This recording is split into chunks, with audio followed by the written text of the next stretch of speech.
తెలంగాణ కాంగ్రెస్ పార్టీలో సరికొత్త చర్చ నడుస్తోంది. ఇప్పుడు ప్రభుత్వంలో అటు పార్టీలో ఏం చేయాలన్నా, ఎలాంటి నిర్ణయం తీసుకోవాలన్నా అంతా కమిటీ డిసైడ్ చేయాల్సిందేనట. ఇక నుంచి నేతల వ్యక్తిగత అభిప్రాయాలకు తావు లేదట. ఆ కమిటీలో నిర్ణయం తీసుకున్న తర్వాతే ఎలాంటి కార్యాచరణనైనా ఇంప్లిమెంట్ చేయాలట. త్వరలో చేపట్టబోయే నామినేటెడ్ పదవులు, కేబినెట్ విస్తరణ అన్నీ కూడా కమిటీ నిర్ణయించాల్సిందేనట. నామినేటెడ్ పదవుల విషయంలో కమిటీ బిగ్ ట్విస్ట్ ఇచ్చిందట. ఇంతకీ ఏంటా కమిటీ? ఆ కమిటీకి ఎందుకంత పవర్స్ ఇచ్చారు? నామినేటెడ్ పదవుల విషయంలో కమిటీ తీసుకున్న నిర్ణయం ఏంటి? Watch this. తెలంగాణ కాంగ్రెస్ లో ఇప్పుడు ఒక కొత్త పవర్ సెంటర్ చుట్టూ చర్చ మొదలైంది. ప్రభుత్వం తీసుకునే కీలక నిర్ణయాల నుంచి పార్టీ వ్యవహారాల వరకు అన్నింటినీ సమన్వయం చేసేలా ఏర్పాటైన కోఆర్డినేషన్ కమిటీ ఇప్పుడు హాట్ టాపిక్ గా మారింది. ముఖ్యంగా మంత్రివర్గ విస్తరణ, నామినేటెడ్ పదవుల భర్తీ వంటి కీలక అంశాలపై ఈ కమిటీ నిర్ణయాలే దిశానిర్దేశం చేయనున్నాయనే చర్చ సాగుతోంది.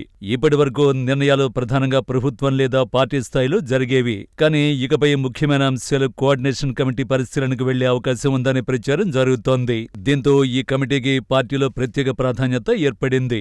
కాంగ్రెస్ పార్టీ అధిష్టానం ఈ మధ్య వేసిన ఒక కమిటీపై జోరుగా చర్చ నడుస్తోంది. కోఆర్డినేషన్ పేరుతో 8 మంది సభ్యులతో ఈ కమిటీని ఏర్పాటు చేసింది. కమిటీలో సీఎం రేవంత్ రెడ్డితో పాటు పీసీసీ చీఫ్ మహేష్ కుమార్ గౌడ్, ఇన్ఛార్జి మీనాక్షి నటరాజన్, డిప్యూటీ సీఎం భట్టి విక్రమార్క, మంత్రులు ఉత్తమ్ కుమార్ రెడ్డి, సీతక్క, దామోదర రాజనరసింహ, సిడబ్ల్యూసీ మెంబర్ వంశీచంద్రెడ్డి సభ్యులుగా ఉన్నారు. ఈ కమిటీ ప్రధాన ఉద్దేశ్యం తెలంగాణలో పార్టీని, ప్రభుత్వాన్ని సమన్వయం చేసుకోవాలనే ఆలోచనతో పార్టీ హైకమాండ్ ఏర్పాటు చేసింది.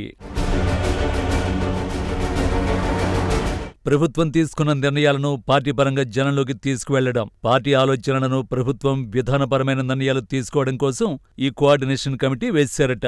ఇక నుంచి ఈ కమిటీలో చర్చించిన తరువాతే కీలకమైన అంశాలు కార్యరూపం దాలుస్తాయట. ప్రభుత్వం తీసుకొచ్చే పథకాలు కానీ, పాలనాపరమైన సంస్కరణల్ని కానీ ఇక నుంచి మస్టుగా కమిటీలో డిస్కస్ చేయాలట. కోఆర్డినేషన్ కమిటీలో ఫైనల్ చేసిన వాటినే ప్రభుత్వం ఇంప్లిమెంట్ చేయాలట. ఒక విధంగా కేబినెట్ సమావేశం కంటే ఇప్పుడు ఈ కోఆర్డినేషన్ కమిటీ సూపర్ పవర్ఫుల్ అనే చర్చ కాంగ్రెస్ పార్టీలో నడుస్తోంది. ఇటీవల జరిగిన కోఆర్డినేషన్ కమిటీలో కొన్ని అంశాలు చర్చకు వచ్చాయట. త్వరలో రానున్న గ్రాడ్యుయేట్ ఎమ్మెల్సీ ఎన్నికలకు సంబంధించి అభ్యర్థుల ఎంపికపై చర్చ జరిగిందట. 2 స్థానాలకు అభ్యర్థులను ఆగస్టు చివరి నాటికి డిసైడ్ చేయాలని నిర్ణయించారట. ఇక పెండింగ్ లో ఉన్న డీసీసీలు రంగారెడ్డి, సంగారెడ్డితో పాటు రామగుండం టౌన్ ప్రెసిడెంట్స్ ని త్వరలో నియామకం చేయాలని, అందుకోసం ఏఐసీసీ నుంచి దూతలను పంపించాలని నిర్ణయించారట. వీటితో పాటు తెలంగాణ నేతలు ఎంతో ఆసక్తిగా ఎదురుచూస్తున్న నామినేటెడ్ పదవుల గురించి డిస్కస్ చేసిన కొలిక్కి రాలేదట. పాతవారిని కంటిన్యూ చేయడం విషయంలో ముఖ్య నేతల మధ్య ఏకాభిప్రాయం రాలేదట. కొత్తవారి ఎంపిక కూడా కొలిక్కి రాలేదట. నామినేటెడ్ పదవుల విషయంలో కోఆర్డినేషన్ కమిటీ బిగ్ ట్విస్ట్ ఇచ్చిందట. ఇన్నాళ్లు శ్రావణంలో పదవుల పందేరం ఉంటుందని భావించిన వారి ఆశలపై నీళ్లు చల్లుతూ నామినేటెడ్ పదవుల అంశాన్ని హోల్డ్లో పెట్టేశారట. సెప్టెంబర్లో కమిటీ సమావేశం కావాలని నిర్ణయించారట.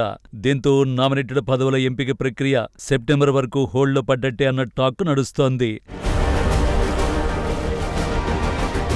ఇక కేబినెట్ ప్రక్షాళన, విస్తరణ కూడా ఇప్పట్లో లేవనే టాక్ వినిపిస్తోంది.